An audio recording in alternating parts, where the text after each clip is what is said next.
Are the current talks with Iran a breakthrough or a countdown? President Trump says they were very good, but signs on the ground say otherwise. So if everything is going so well, why does this look less like diplomacy and more like both sides preparing for what comes next? Jerusalem Minute starts now.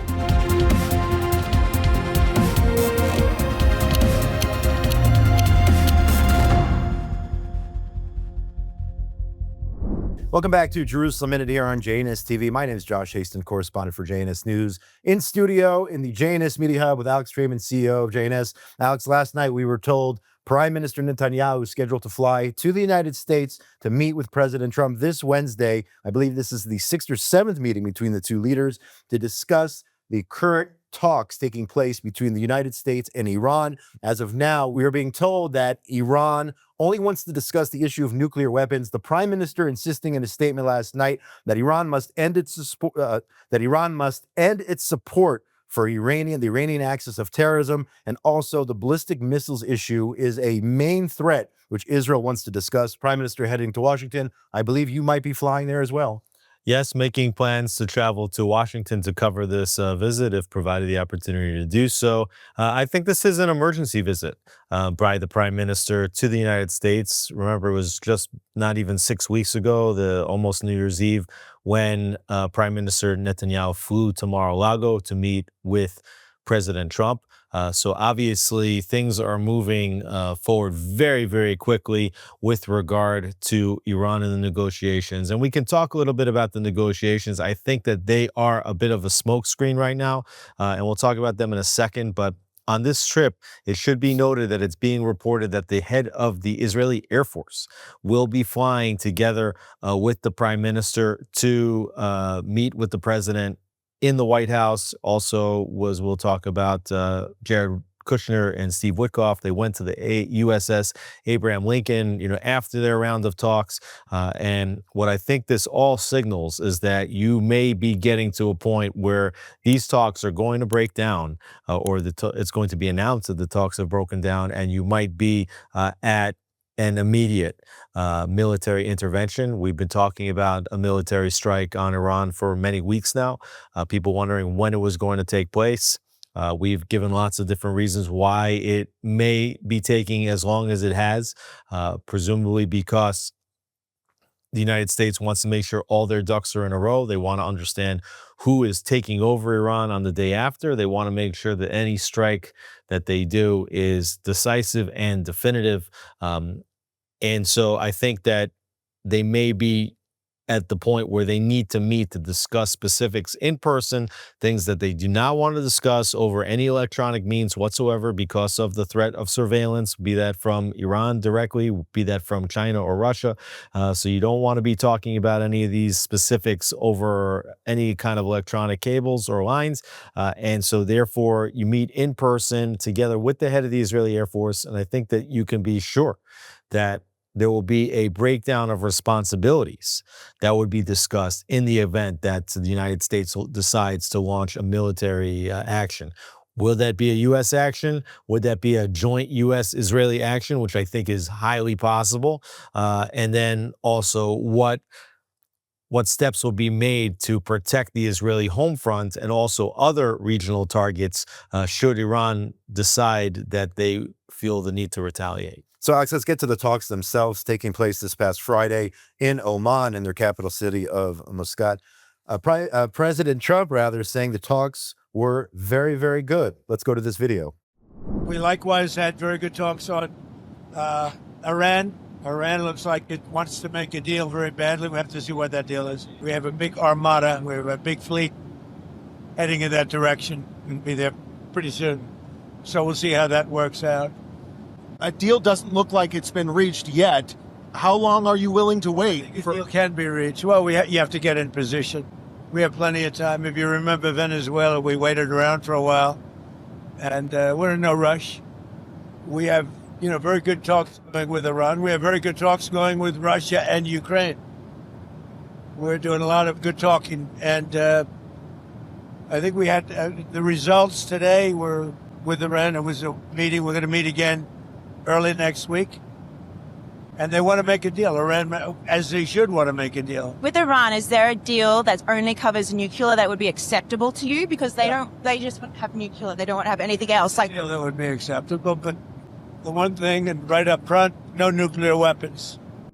So there you have President Trump very optimistic about the talks, but at the end there, he said that the focus is on the nuclear weapons issue, the prime minister flying, perhaps because of these other issues, ballistic missiles, and the fact that they're the biggest exporter of terrorism to the world. Here you have the president optimistic, yet at the same time, you have an Iranian lawmaker, this Ibrahim Razai, calling Trump a liar, insisting on X that Iran has not backed down from its red lines and will not do so, in reference to all those other issues. Yeah, I think you're looking at a masterclass in Trump negotiation style here.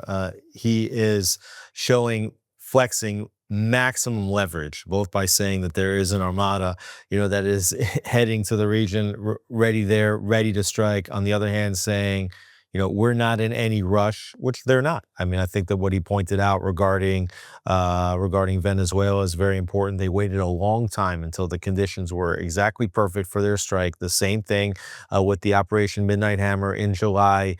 There was definitely close coordination back then between the United States and the State of Israel. There were no surprises. The United States understood that Israel was going to launch its attack. It was already understood that there was a possibility, not a definitive answer, but a possibility that the United States could join along in that attack and launch the Operation Midnight Hammer if they felt like it would be successful and decisive. And of course, Israel did create the conditions to make that Operation Midnight Hammer successful with that 12-day Operation Rising Lion, where Israel took out all of the Iranian air defenses. So President Trump understood that when he pulled the trigger on that Operation Midnight Hammer, that there was no chance, or relatively little chance, that these B-2 bombers were going to encounter any kind of potential opposition. So he felt that it was okay to do that. I think now, if you're talking about a military strike on Iran, obviously there's a lot more considerations. It's not just this Israeli strike. Also, the Iranians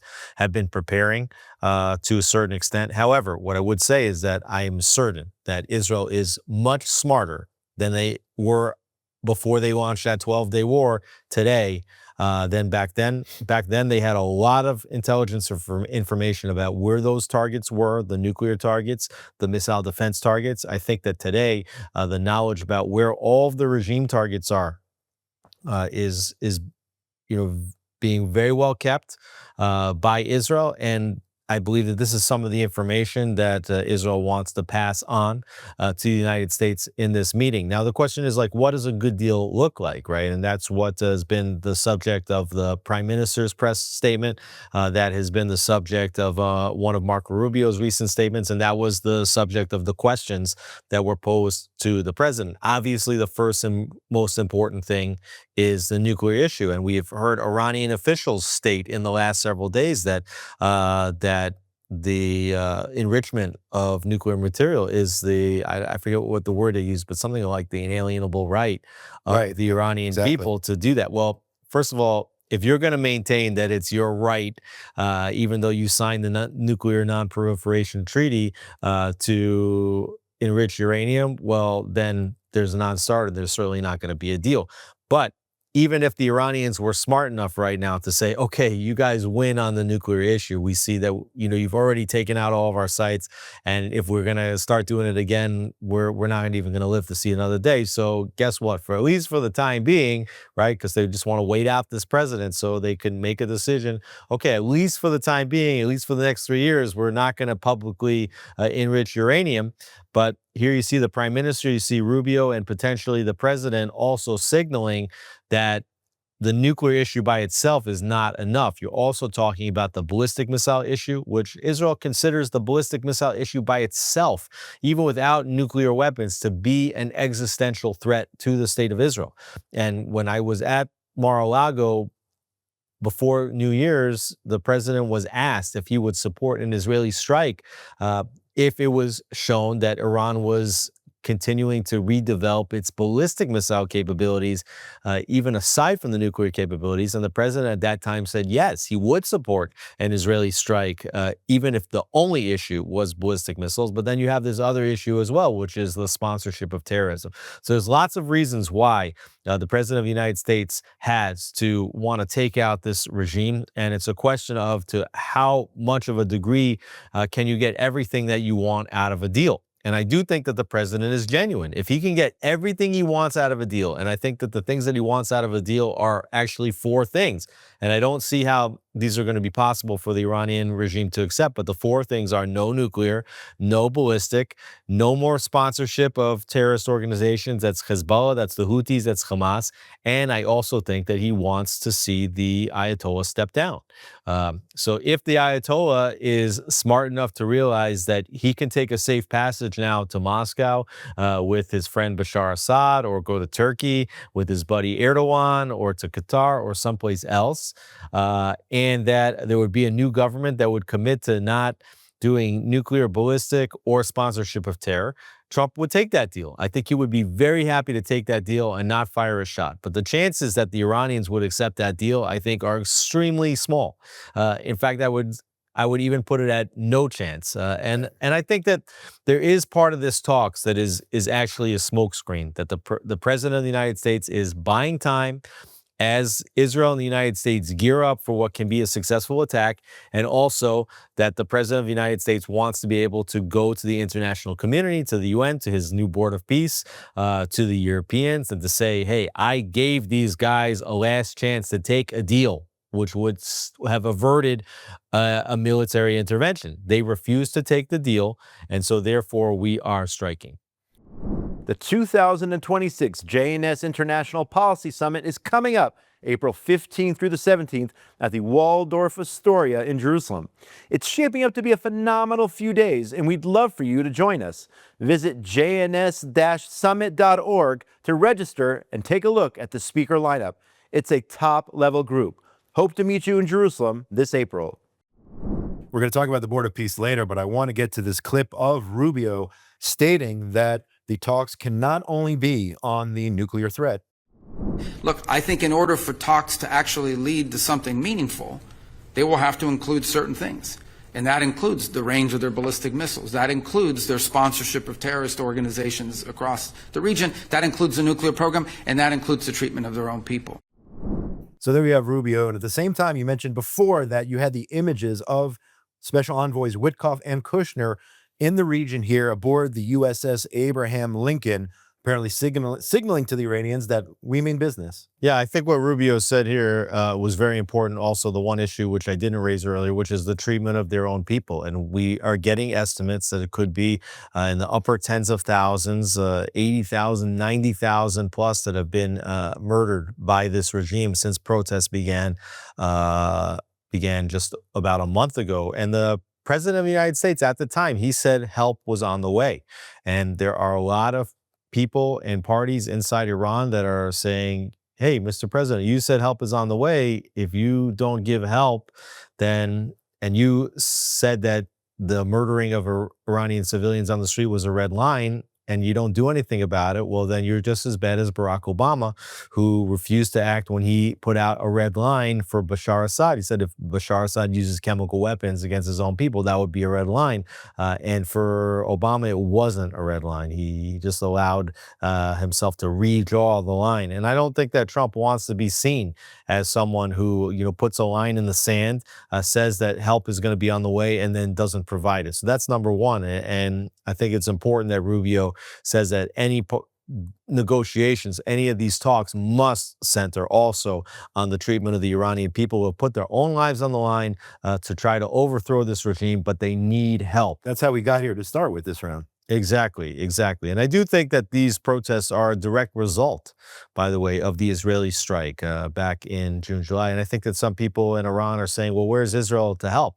Well, Israel helped. Israel created the conditions by attacking the nuclear facilities that and also defeated Hamas and Hezbollah and created the conditions for the fall of Bashar Assad. All of this weakened Iran substantially, to the point where the people did feel like they had the ability to go out into the streets. I do believe also that Israel's been providing, satellite internet and other material support on the ground, which we'll probably only learn about when the books are written later. But Israel has created the conditions. The other thing which is important to note, and you saw Rubio when he was speaking, was that he's speaking at this critical minerals conference, and the president of the United States understands how important are critical minerals to the future of the United States' ability to be technologically superior. You certainly need that for energy. You need it for drones. You need it for AI.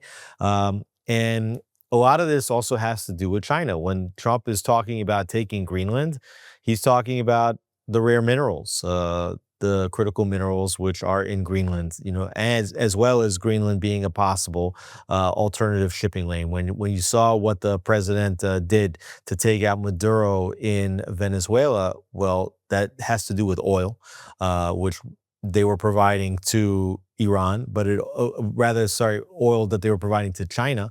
But aside from that, Venezuela also rich in some of these critical minerals. And when you look at Iran, Iran is also one of these countries that is providing gas and oil both to China and to Russia. So, all these issues with the oil supply and the critical minerals, all in the end of the day relates back to China. Also, the issue of China-Taiwan. This has to do with superconductors and other things. So there's a lot of pieces on the president's chessboard. Iran is one of these pieces of the puzzle that can not only solve issues for Israel and settle down the entire Middle East. I mean, it can fundamentally change the entire Middle East and the trajectory of the Middle East, but it also has a lot to do with China and energy and critical minerals. So the president's definitely playing like a four-dimensional chess game here on the global stage. Just one more point on Iran, just based on what happened this week. I mean, I thought maybe the attack was going to happen midweek. This past week, when the president said to the supreme leader, Khamenei, that he should be very worried. He made those statements, I believe it was to NBC, perhaps before some sort of pre-Super Bowl interview. And then you had this incident in which the U.S. military shot down an Iranian drone that approached the Abraham Lincoln aircraft carrier.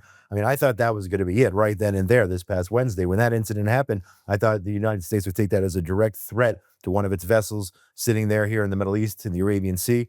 I thought that was going to be it, but well, it does look like the Iranians are testing, and that drone was not shot down by a surface-to-air intercept. That drone was shot down by an F-35. So that means that the United States scrambled F-35s because they saw this drone as a significant threat, and they didn't want to take any chances. They scrambled F-35s, they shot down this Iranian drone, and I think that there's a lot of these little attacks, whether those are statements, like you said, from Iranian parliamentarians, legislators, whether that is the firing of a drone, whether that's threats to do military exercises in the Persian Gulf, whether that is joint military exercises between Iran, China, and Russia. There's a lot of pieces now moving, and I think that it's very important, and I think the president looked very strong when he was answering those questions on that plane about what a good deal could look like and how serious the United States is in terms of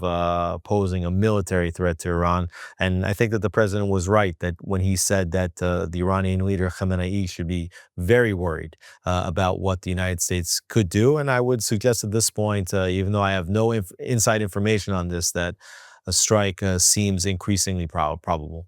Alex, at the same time, President Trump this week signed into law a bill giving $4 billion to the state of Israel per AIPAC. We've talked in the recent past about Israel trying to get away from this sort of support or funding, specifically for defense. We've talked about the prime minister saying that Israel needs to be more independent, and the October 7th massacre is the unfortunate but perfect lesson for that scenario. What can we make here about this $4 billion earmarked towards Israel? Well, again, we know about the $3.8 billion annual that's part of this MOU, which was signed into law, by the way, by President Obama. This was negotiated between President Obama and Israel, with Ron Dermer, who at the time was Israel's ambassador to the United States, being the one who negotiated that deal. It wasn't just Trump being pro-Israel and Obama and Democrats being anti-Israel. This was signed into law and negotiated through the Obama administration. Now, this law that Trump just signed, this was legislation passed by the Congress. We know that the Congress continues to be extraordinarily in favor of the U.S.-Israel defense relationship.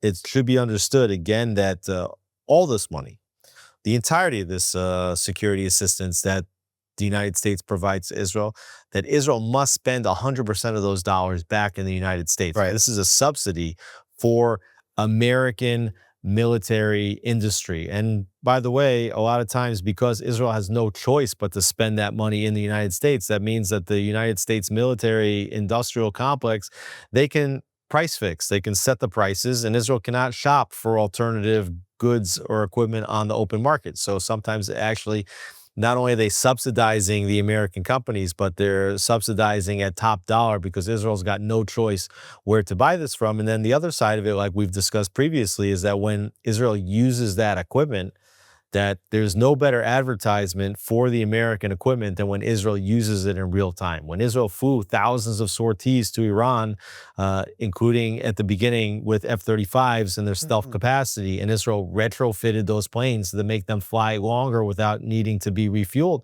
You know, people were saying that the F-35 was not a superior plane, right? That was the wrap on the F-35 prior to Israel using it. So Israel uses it. They fix them up. By the way, they changed the whole software package inside those planes. A lot of that information gets passed back to the United States. Their ability to retrofit it with additional fuel capacity, that information, how they did it, gets passed back to the United States. And then what do you see? You see the Saudis, you see the Qataris, you see the Turks, you see the Egyptians, all these other countries. All of a sudden, they want guarantees that they're going to be able to buy the F-35s, okay? So, you know, when Israel uses this equipment, which they pay for in the United States, then it creates a groundswell of demand for that equipment from other countries. So it really provides a significant burst to the U.S. defense industry. And then, of course, Israel also shares so much intelligence to the United States, intelligence that not only keeps America's allies in the Middle East safer, but even intelligence that keeps Americans at home safer. So all this gets wrapped into this deal. I believe that we're now in year 8 or 9 of this MOU. There will be another MOU signed soon. And we have to see. The Prime Minister has already indicated that he wants to start to wind down in the next MOU, to wind down the amount of military assistance. And I think for lots of different reasons, and not just because Israel doesn't want Americans, you know, on the right or the left saying that, you know, America shouldn't be funding Israel, and not just because Netanyahu doesn't want that also for America. He wants Americans to be very happy about the alliance. He doesn't want anybody there stating, you know, that it's an unfair advantage that Israel's getting. And Israel's a wealthy country. We can afford to buy our own weapons. But more important than that, it allows Israel, without having the constraints that are connected to the $3.8 billion, the ability to shop for goods on the open market, the ability to sell Israeli-made defense to other countries, which right now the United States has a veto on some of the deals that Israel can sign with other countries as a condition of the deal. And so Israel has to figure out how to become weapons independent. But meanwhile, in the short term, it is definitely in Israel's existential and critical interest to rebuild as much of the depleted military stocks as possible during this last 2-year war. And so President Trump very quickly signing this legislation passed by the Congress. And I am certain that the Prime Minister is very, very appreciative and will say as much when he goes to visit the President this week. So, Alex, the Prime Minister was originally scheduled to travel to the U.S. for the February 19th meeting of President Trump's Board of Peace. Remains to be seen if he'll go to the U.S., come back, and then travel at that point as well.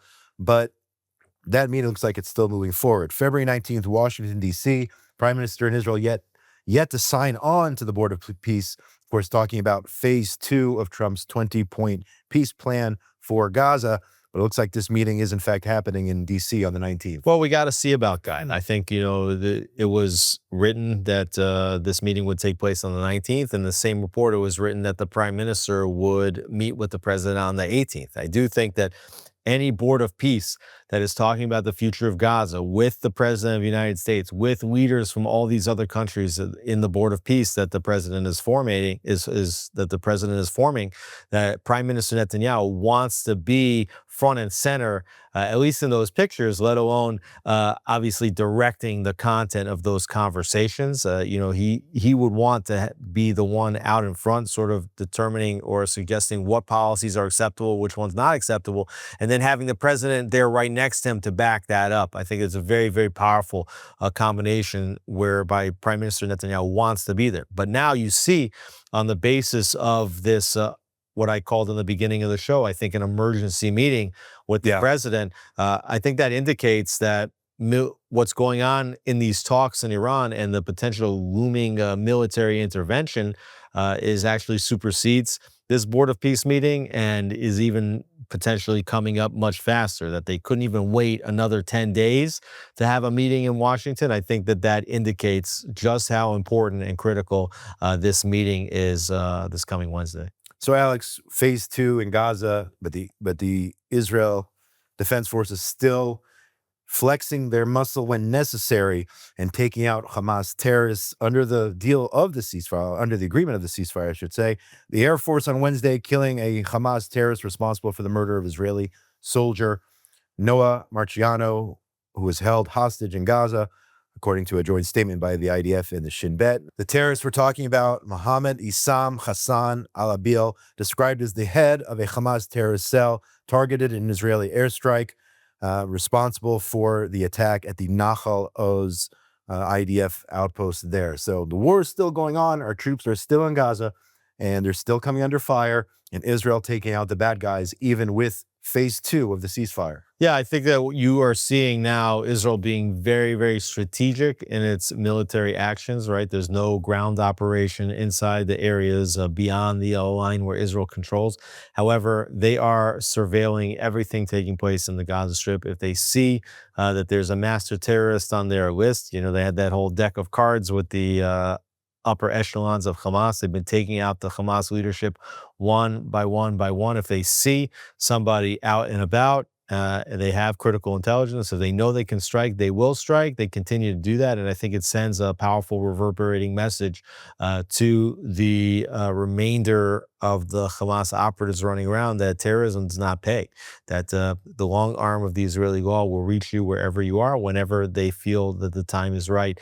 And when Israel does it, you're not seeing too much international condemnation, because they're obviously trying to limit any civilian casualties, but also that the United States taking the burden of responsibility for the situation inside Gaza today. So Netanyahu still convinced that Israel has and will continue to win this war against Hamas, holding 53% of the land in Gaza and demonstrating its willingness to operate wherever they feel the need, especially now that every single last one of the hostages living in debt is home. Alex, a lot of headlines this week in regard to the failures leading up to the October 7th massacre. There was a closed meeting in the Knesset Foreign Affairs and Defense Committee on Thursday in which Prime Minister Netanyahu sought to distance himself from the failures surrounding the October 7th massacre. At the same time, the prime minister citing multiple discussions with senior officials, including head of the Shin Bet, Ronen Bar, former Prime Minister Bennett, Defense Minister Gantz, saying that they showed that they believed Hamas was deterred, and on October 7th, that type of attack was not possible. The prime minister then this week, a day later, releasing to the public his response to the state comptroller's investigation into the failures surrounding October the 7th. Netanyahu saying that the probe was not a substitute for an official inquiry, calling for the establishment of what he described as an equitable and democratic national commission, saying he would be the first to testify before such a body. So basically what we're saying here is that Israel at this juncture is really trying to put together the tools to investigate what's going to happen on October the 7th. Netanyahu saying that he did not have that information that such an attack was to take place, putting the blame on former prime ministers, former security officials, saying that basically this was their failure. And now we need to put together the proper methods in terms of investigating and coming to a decision or, some sort of consensus as to what should happen as a result of those attacks. Well, you actually have a very complicated war taking place inside Israel between the prime minister's office and the coalition government that supports the prime minister, and the Supreme Court, the legal establishment, the attorney general on the other hand. And this has been a war that has been waging really since the judicial reform protests that preceded October 7th, with the prime minister at that time saying that he wanted to reform the way the Supreme Court worked, the way that the justices were selected, what the Supreme Court could or could not rule over, and what sort of overreaching authorities they have as an activist court. And in Israel, the court is like a super legislative body. They can overturn legislation. They can tell the executive branch of government what they are allowed to do, what they are not allowed to do, what they must do, what they can't do. So you have this major, major tug of war that takes place almost on a daily and weekly basis on almost every policy that is coming through the executive branch of the government and the legislature, right? We had just last week, for example, the court basically is putting together a 9-justice panel to answer a petition, to force the government to answer a petition from the attorney general on why the prime minister has yet to fire his police minister, Itamar Ben-Gvir, right? So she's decided, the attorney general, even without having any criminal basis, that Ben-Gvir has acted inappropriately as the minister, and she has recommended that he be fired. And now the court is saying we're putting together an extended panel of 9 justices, which is more than usual. And they only do that when they try to confer how serious the case is, to hear the government's explanation on why they haven't fired Ben-Gvir. And the prime minister's reason is, well, he's my minister. I think he's doing a good job. You don't have any jurisdiction over who are my ministers. Unless, of course, Ben-Gvir has broken the law, right? So if he's been indicted for breaking the law, well, that's a different story. But if you haven't indicted him for any sort of criminal behavior, how can you decide whether he's acting appropriately or inappropriately? That's up for me. And you have the same battle now taking place regarding the commission of inquiry into October 7th. And this battle is the reason why you don't yet have a commission of inquiry into what happened on October 7th. And the major question is, who forms the commission of inquiry? And Israel is a country that a lot of different issues are solved by precedent when they come up. It's not necessarily rooted or grounded in legislation, and you don't have a constitution which grounds how these things have to take place. So there is some sort of leeway here and a tug of war between the government and the court. So the government says, we want to have a commission of inquiry which is set up where 50% of the committee to make up who sits on the commission comes from the coalition. The other 50% comes from the opposition, which basically means you have right-wingers and left-wingers formulating what a broad consensus national commission of inquiry looks like, and give the government the opportunity to put that together, have that sit under the government's authority. And what that allows is a commission of inquiry that is going to look at the wide framing that goes into figuring out why October 7th happened. So, for example, as the prime minister has stated previously, the commission of inquiry should not just start on October 6th. It should not start a week before October 7th, but actually should take a look at the Gaza pullout from Gush Katif in 2005. Yeah. It should look at the Oslo Accords, which were signed into being in 1994, which basically created the conditions where Israeli policy was supposed to move toward the creation of a Palestinian state, and it allowed for the Palestinian Authority to govern over the Gaza Strip, right? So you have to look at the whole broad context in order to figure out exactly what went wrong on October 7th. Now, on the other side, you have the opposition saying, well, we don't want that. We want the court to decide who sits on the commission of inquiry, because the court is all to the left. The opposition and the court, they work together. That's almost one body. So the court, they want to have their own commission of inquiry. Why? Because they want that commission of inquiry in the end of the day to point back all of the blame.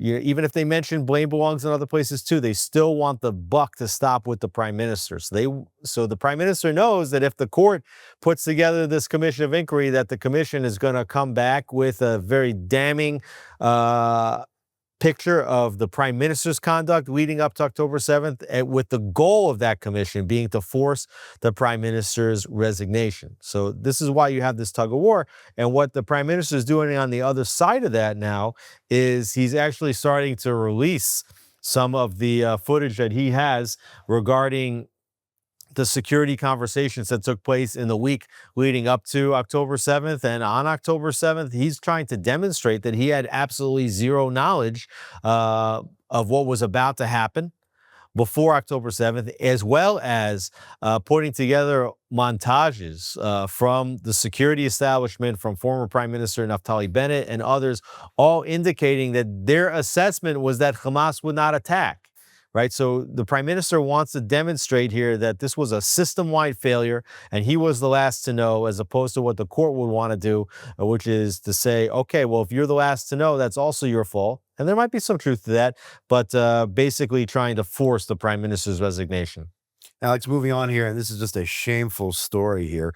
The state prosecutors have indicted Bezalel Zini, the brother of Shin Bet chief David Zini, and 2 other defendants on charges of trafficking cigarettes into Gaza as part of a far-reaching smuggling ring. Here you had some reservist soldiers indicted, at least, for smuggling cigarettes and other contraband into Gaza, potentially working with some sort of shady figures in Gaza, whether directly Hamas members, I don't know, but making money off the war, selling cigarettes to Gaza, just shameful if they're proven guilty in this. Well, on the one hand, totally shameful. On the other hand, I mean, we're talking about cigarettes, right? So nobody's saying that they were sending intelligence information. Nobody's saying that they were smuggling weapons or guns that would harm Israeli soldiers. You're talking about cigarettes. So yeah, they're trying to make a quick buck here and using influence or avenues that they might have had to get cigarettes in, essentially contraband in this case, into Gaza for their own personal financial gain. So it's, on the one hand, it's disgusting. On the other hand, it's important because Bezalel Zini is the brother of Shin Bet chief David Zini. Right. He's the head of the right now of the Israeli intelligence. Right. So what they're trying to do is to get Zini out. They're trying to show that there's some kind of a connection here between David Zini and Bezalel Zini, or that Zini used some connections that might have been connected to his brother David to show that David Zini is corrupt. They want him out. Why? Because the prime minister selected him, right? And selected him after Ronen Bar, who was the former head of the Shabak, stepped down, right? And Bar was, working, as the prime minister asserts, in cooperation with the Hostage Families Forum, was taking meetings that the prime minister didn't want him to take, was potentially leaking information to the press. So Ronen Bar, coming from this court side, opposition side, intellectual left-wing elite, which controls all of the major institutions, including the court, including the legal establishment, including the media, including the upper echelons of the military and the upper echelons of the intelligence. When Ronen Bar stepped down, Netanyahu had an opportunity to make a different style of an appointment. This is David Zini. And this is how it works, by the way. When the opposition wants somebody out, when the court, when the left, when they want somebody out, what they do is they start investigating in concentric circles around the person that they want to target. That's how all these cases against Netanyahu started, because they started investigating people around his advisors, the advisors around Netanyahu, including Ari Harrow, who was the prime minister's chief of staff at the time. And that's how they found that there was a financial impropriety here regarding the sale of Harrow's own private business, which he had to sell in order to become the prime minister's advisor. his chief of staff. And then she's like, oh, look, we see here that he's actually taking phone calls on the side, consulting in the business that he was supposed to sell. Great, let's confiscate his phone. Oh, when we confiscate his phone, now we're finding information that nobody complained about that sort of implicated the prime minister. In America, that's called fruit of the forbidden tree. You can't even admit evidence like that. But in Israel, you can. And so here you see, too, if they want to get Zinni out, which they do, start investigating all the people around Zinni. And that's how they found out that Bezalel Zinni, David's brother, was smuggling cigarettes. Okay. And that is also why you have to be so careful, because if you do things that are inappropriate, it's not just you that risk getting in trouble, but you can get your boss or your brother or other people that are close to you in trouble as well. Sticking on that theme of inappropriate behaviors, we have a tweet here. It's a subject we haven't talked about before, the whole Jeffrey Epstein affair. But Prime Minister Netanyahu himself tweeted 2 days ago in regard to former Prime Minister Ehud Barak, and I'll just read some of it here. Jeffrey Epstein's unusual close relationship with Ehud Barak doesn't suggest Epstein worked for Israel. It proves the opposite. Stuck on his election loss from over 2 decades ago, Barak has for years obsessively attempted to undermine Israeli democracy by working with the anti-Zionist radical left in failed attempts to overthrow the elected Israeli government. Barak's personal fixation led him to engage in activities publicly and behind the scenes to undermine the government of Israel, including fueling mass protest movements, fomenting unrest, and feeding false media narratives. What's going on here? Well, there's a lot of things going on. On the one hand, it's Netanyahu's comments about Ehud Barak, which I think are spot on.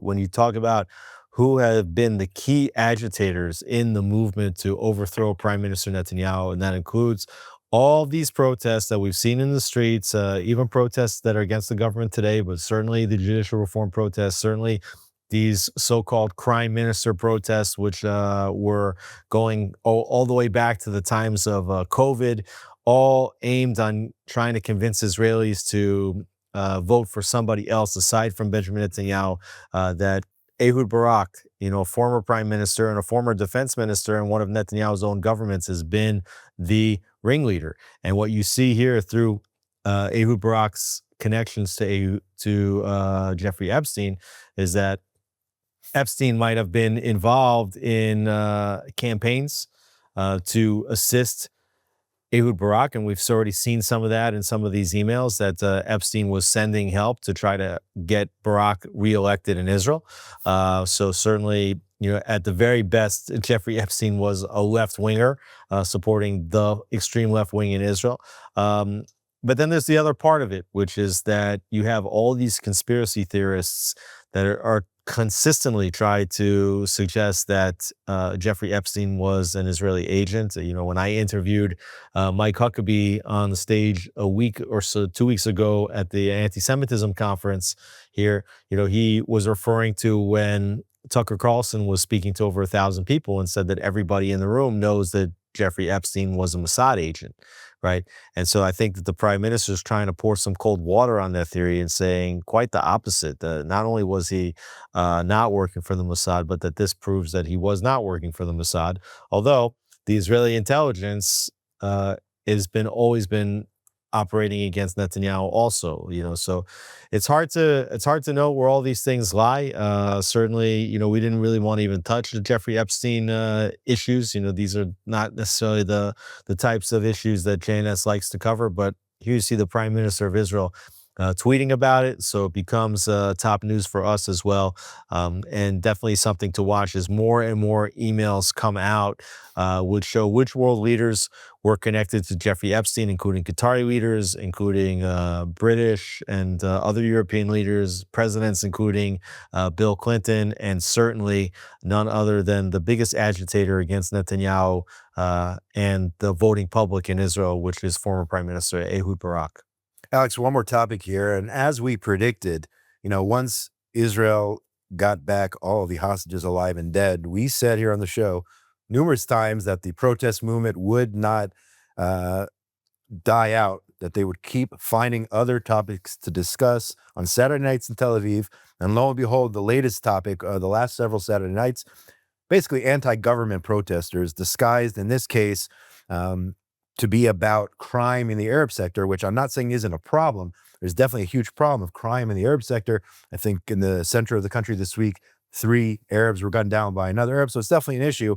But somehow now tying that issue, that's the latest issue, into the Saturday night protests, that is the focus as of this past Saturday night. Well, yeah, you're going to continue to see, for years, just whatever's the issue of the day, whatever focus tests well, whatever can catch fire, so to speak, and gain momentum is going to be the issue that is protested at the Saturday night protest movement. Okay, it's the same organizers.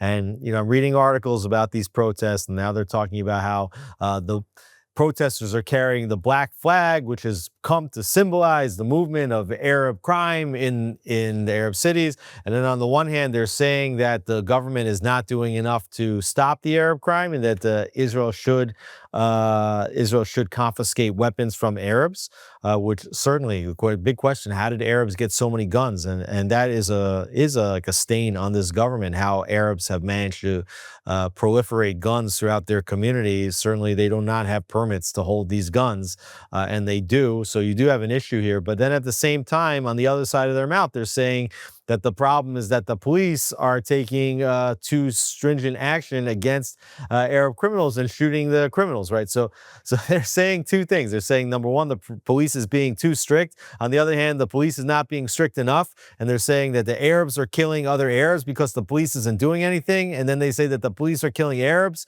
which they shouldn't be doing.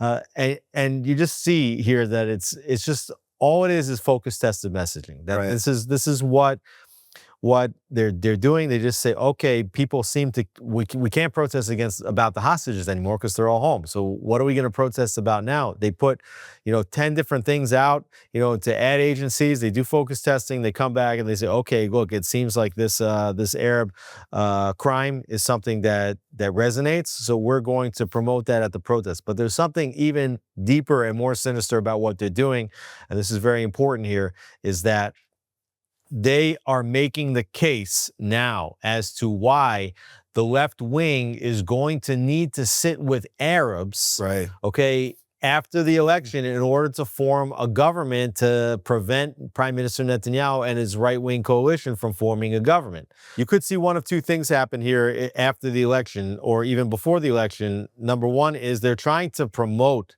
the Arab parties to get as many votes as possible, even from Arabs, because if Arabs come out in high numbers in the next election to vote for Arab parties, what that does is that shrinks the number of available seats to Jewish parties, because if you have 120 members of the Knesset, right? And in this government, let's say that you have about 10 Arab Knesset members. Well, if Arabs come out in swarms to the polls, right, and then they change that number from 10 to 15, what that means is that instead of having 110 Jewish Knesset members, you're going to have 105 Jewish Knesset members. And so when you do the splits on that, that means that you may have, if right now you have 64 seats, for example, on the right wing, well, if you take down the total number of seats by 5 or more, so that would essentially mean that probably 3 of those seats are going to come away from the right and 2 of those seats are going to come away from the left.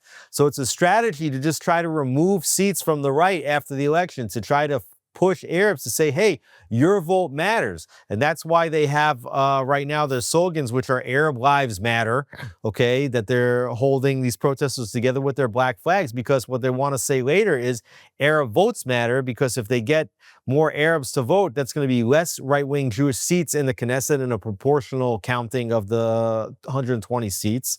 And then the second thing is that you actually have the potential that an Arab party would be the second largest party in the government, which is a very scary situation. And the reason why that's possible is because the only party that's polling as a leading party, as a ruling party in Israel right now is the Likud, Netanyahu's party, right? None of these left-wing parties are polling with any height in any of the polls. And you could actually get to a situation where the Arab party becomes a second largest party. I mean, that's a crisis as far as the Israeli democracy is concerned. So what they're trying to do is to undermine the Jewish voters' ability to get Netanyahu into office and to undermine the democracy, and they do it under the banner of democracy. Every Saturday night, Alex. Every Still Saturday going, night. and we're in an election season, so It's Saturday Night Live. Absolutely. Live from Tel Aviv. Yeah. It's Saturday night. But it's certainly not funny at all, but we'll see where it goes. That's all the time we have for this week's edition of Jerusalem Minute here on JNS TV. Josh Haston here, correspondent for JNS News. Alex Trayman, who potentially could be headed to Washington, D.C. this week. Good luck and have a safe trip. And I'm sure we'll get a full update on next Sunday. Thank you. We got to race back because we want to be home in case, Absolutely. In case the skies close. In case the skies close. Have a That's right. great trip. Thank you. And looking forward to your reporting. I want to give a shout out to the people behind the scenes here. Our Wogelanter on the board, Yuri Svretsky, station manager, our producer, Zach Sickerman, Ryan Lifshitz, and Esther Eden here on JNS TV. Make sure you give us a super thanks. Go to all the amazing content provided by JNS TV. Go to jns.org for all the latest breaking news from Israel, the Middle East, and the entire Jewish world. Have a great week, everybody.